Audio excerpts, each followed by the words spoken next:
Oh, they'll be calling you a radical. Give credit where credit's due. This team looked like it had folded up like a vanilla envelope. That home loss where Stockton's kid fired up the scud with a 20-point lead, just spit in their face against Eastern Washington. And then the loss here to the last place team, Sac State, put them in the bottom. And it looked like, I thought, fuck, they're so fucking done, it's unbelievable. It looked like they just didn't give a fuck. But boy, was I wrong. They didn't fold up. Fuck that road trip. Fuck, they just coming home off. So impressive. Fuck, did they play fucking the tip in by Alex, but the Idaho game yesterday. Fuck, I almost forgot that was an afternoon game. Kev called me, and I'm like, oh, yeah. And so I listened to Carl's great call. Fuck, his play-by-play is so excellent, Arkies. He's so good. That game was epic. That game was so fucking good. I mean, you know, that was Big Sky basketball at its finest. So, incredible game. So, BLAISE Threatt.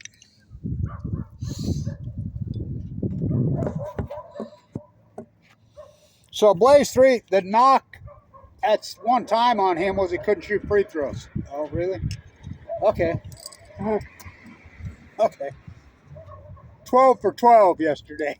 Well, he went 12 for 13. He had to miss the last one on purpose, and he missed it perfectly. By the way, what a shitty call as far as the officials. I mean, the ball tips up. Nigel Burris, who played at Idaho, who had an excellent game yesterday, he's all over the floor, fucking going crazy. That game was wild. That game was something else.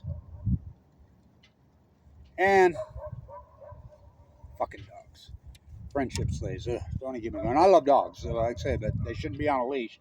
Fucking in some backyard, bird dogs. Oh, fuck. So anyway, BLAISE Threatt, the making of a star right in front of your face. Oh, he only had 32 yesterday.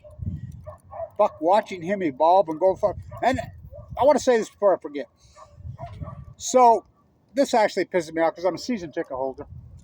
Us season ticket holders, there's fucking few that are left. We pay a lot of money for those fucking tickets. And so now it's every other fucking game. We got a package for Bank of Utah, free tickets. We got a package for America First, free tickets. Any seat in the house, free tickets. What a spit in the face to us fucking season ticket holders. We pay a lot of money those tickets, and part of the money goes to try to support these fucking players. They just spit at us. It makes us look like fools. Why'd we pay all those money for fucking those tickets when the people sitting right next to pay $5 and they get them free?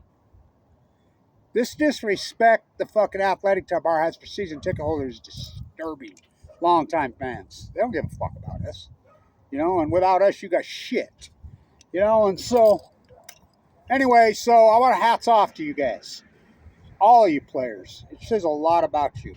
Your fucking character. It says a tremendous amount about you. You know, give credit. I mean, they didn't lay down. They didn't fucking say fuck it. I mean, they fought back, and so Mikhail Tomley's going to be here, if I understand, tomorrow, senior day. I had to shoot this video today because I'll be down at the Capitol. And trying to save you from you, the nuclear crime syndicate here. You know, and so that was epic. That game was something else. Again, but, you know, Idaho couldn't make a fucking three-pointer. They got hotter than shit late. That's what teams do against Weber. Weber State perimeter defense is terrible, and it has been for the last couple years. It's horrid. But to watch BLAISE Threatt, whoa, how good has two played the last few games? Holy shit. You know, all of them. Watching BLAISE Threatt evolve into this marquee player, which I really think he's got a real shot at the NBA.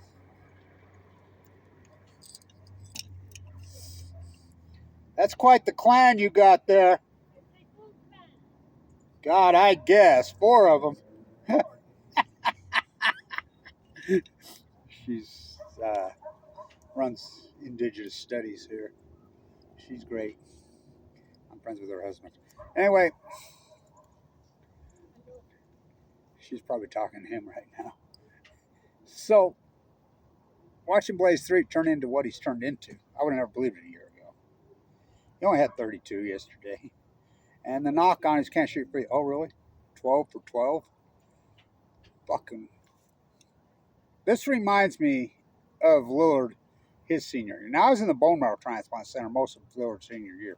I got to come out with my nurse and watch a couple games. I sat with Eddie Tillman on the Bracket Buster game, which I think was his best game. Lillard wasn't really on the NBA fucking draft radar, but he was, pseudo de facto. But not the number 6 pick. It was the end. It was the end. His senior year, he started to go, whoo. You know, he's put on all that muscle mass, got strong, freaking peaked at the right time, didn't he? Huh. Kind of like Blaze Threatt. Blaze Threatt wasn't on anybody's fucking, well, mine. But there are people here still laughing at me. They're still laughing at me. No one's paid me, by the way, on Dylan Jones being a first rounder. And everybody, including coaches, bet me. Nobody's paid me. And they won't. It's all right. So anyway, everybody's telling me, I'm telling them, well, I think Blaze Threatt's maybe an NBA player. I'm saying this, earlier this year. Now, he's starting to make, he's showing up on the websites and the trackers now on the best mid-major players.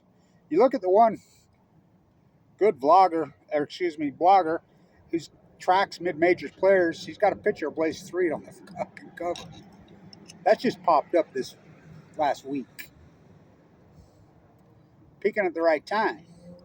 So they play Northern here. Colorado, who's most likely the best team in the conference. Now, Montana got beat at Portland State, which, a Portland State team is fucking a whole, well, they're seniors, they're strong, they're anything, and, we played them so fucking good. So the Big Sky tournament's wide open. But we'll see how these guys play against Northern Colorado, which is Weaver's old assistant, Smiley, who's an excellent coach. He wasn't here very long with Randy. Excellent, excellent coach. And we'll see, but, Blaze seems to rise up to the competition. And I can't say enough about Alex, too, and the adversity. I mean, it's such a thumbprint of this team. Now, I had a massive fucking heart attack last year because of my clogged artery, because of the cancer. Had major reconstructive surgery. One of my sewed off. But I started this fight in 2011 when I got sick with AML leukemia. Me and Dyson were talking about Cole. He goes through some of the same treatment that I go through. If they got a handle on his, we hope. Now, Tomley, I don't know exactly what it was, but I'm pretty sure I know what it was. And from what I understand, according to Carl, and Carl knows his shit, he got some really good fucking news. Relieved? I almost started to cry when I heard that. Oh, I've been there. My news wasn't so good. My news was bad.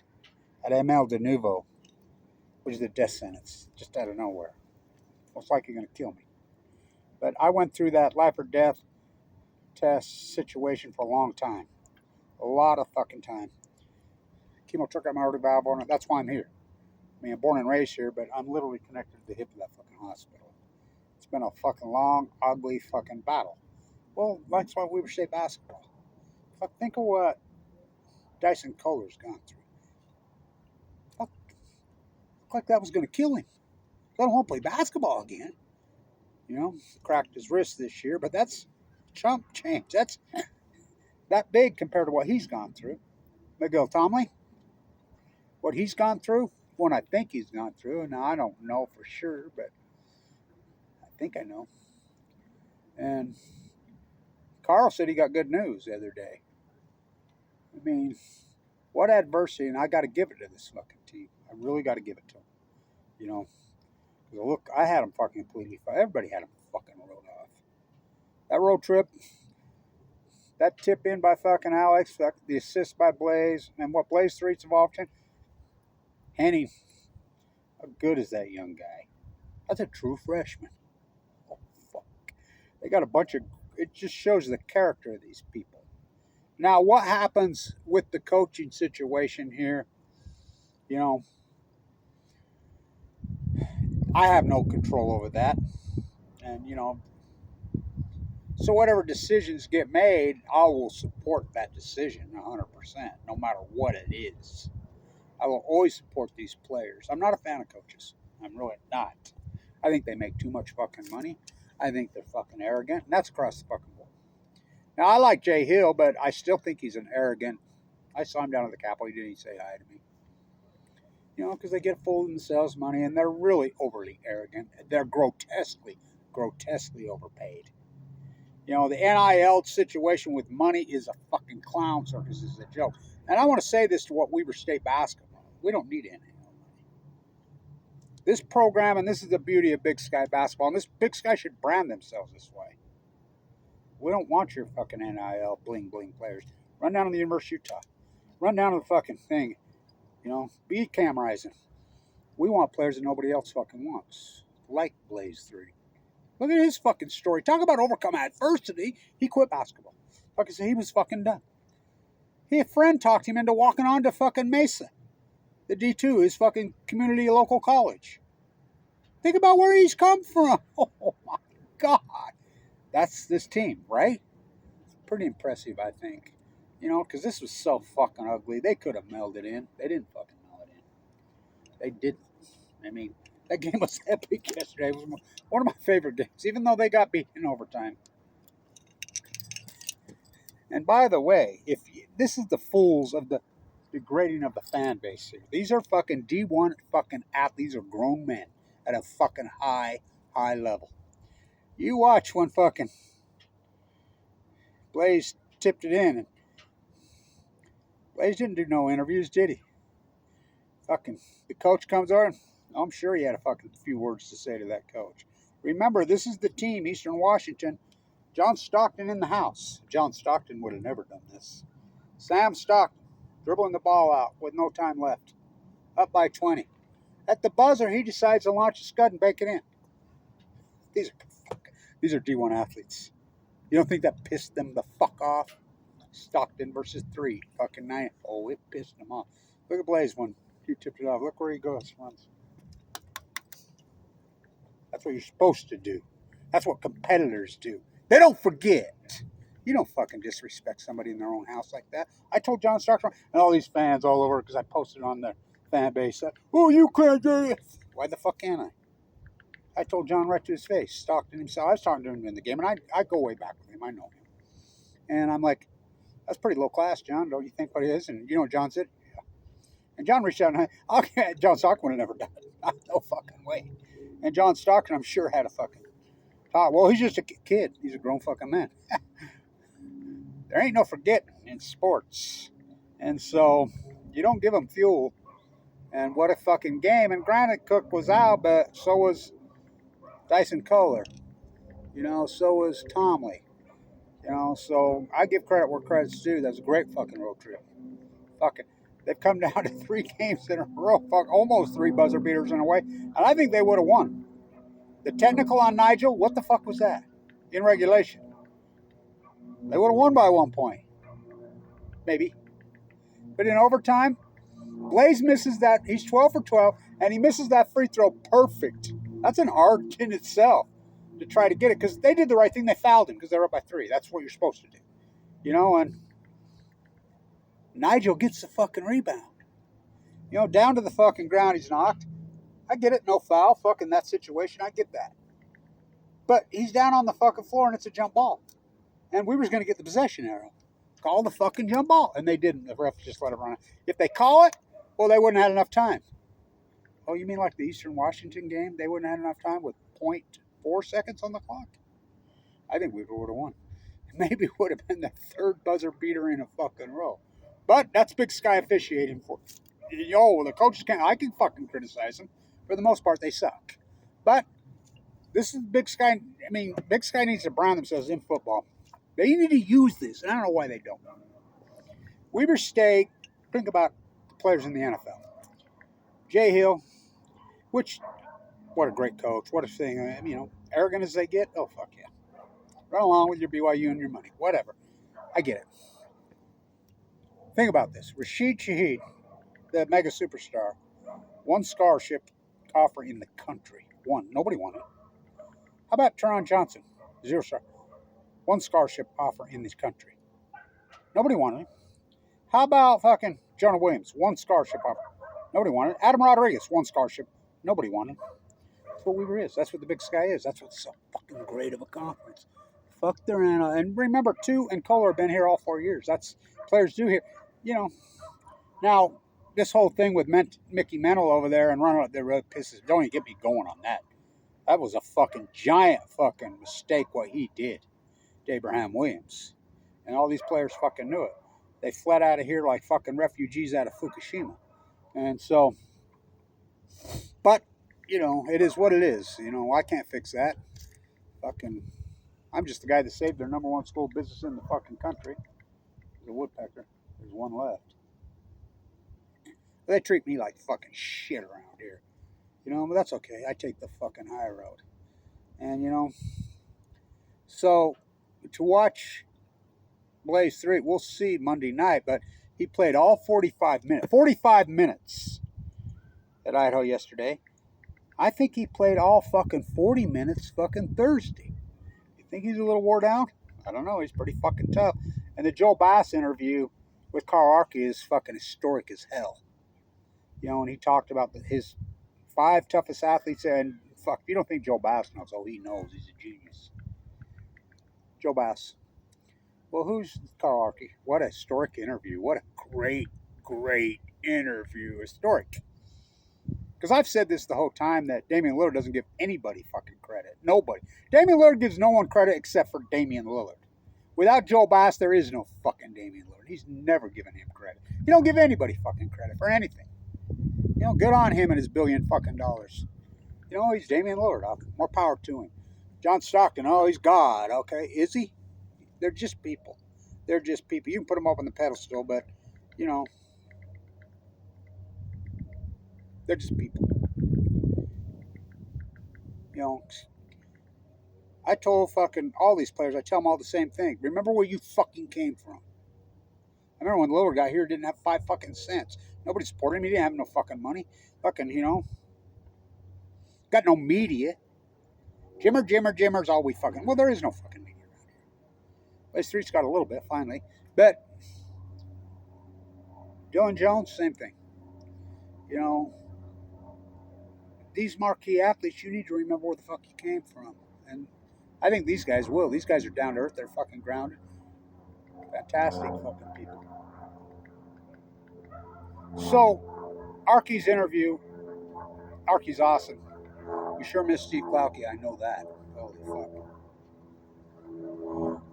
All these marquee athletes, all these things, in this legendary training program, whatever, who's your top 5 toughest, or even top 3? You know the first name that came out of his mouth? BLAISE Threatt. I'm like, whoa. Whoa. Wow. Second, Damian Lillard. Oh boy. Fucking, I remember when Damian broke his fucking foot. And Joe Bass was smart enough to know that he was an NBA fucking caliber player. So did I. Me and Joe used to talk about it. So did Kelvin McCoy. Randy Ray didn't believe it. Randy Ray, me and him talked about it. He's an out. He ain't never going to play in the NBA. That was Randy Ray's own fucking work. This is clear into his fucking junior year. I'm like, dude.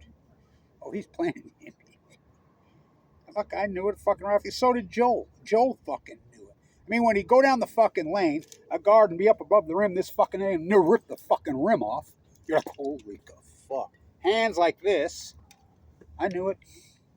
Joel. So when he broke his fucking foot in Tulsa, where Joel's from or moving to, it was Joel Bass who said, no, to the fucking, our famous team. By the way, the team doctor, Dr. Mattson, is my doctor.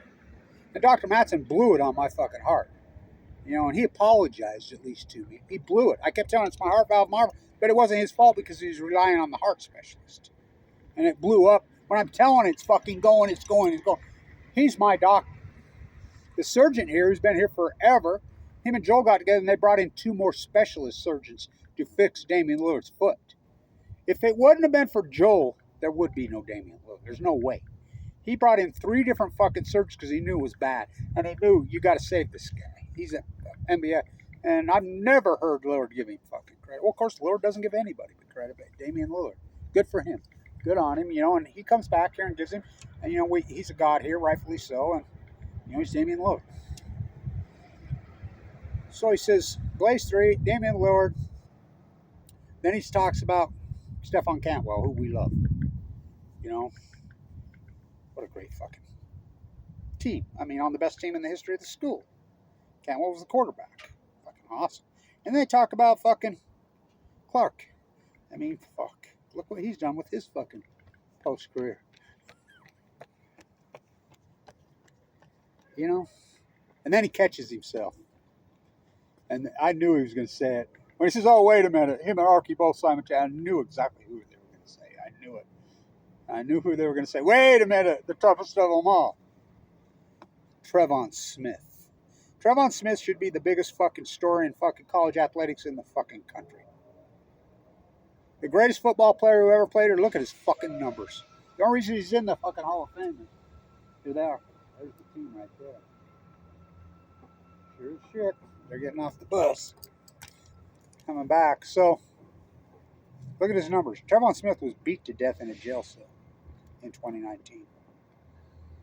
His addiction problem, his fucking thing, and 4 kids.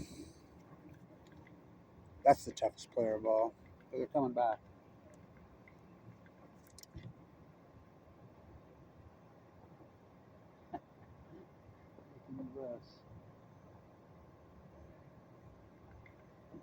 That was a hell of a road trip. Thank you. That was awesome. Appreciate it. Thank you. Yeah, that was awesome, man. So you can say whatever you want to say about these guys, but they didn't lay down, and they did. And I thought they would. Everybody thought they thought it'd mellow in. Talk about adversity. Well, much more comes out of fucking losing than winning, doesn't it? Oh, I know.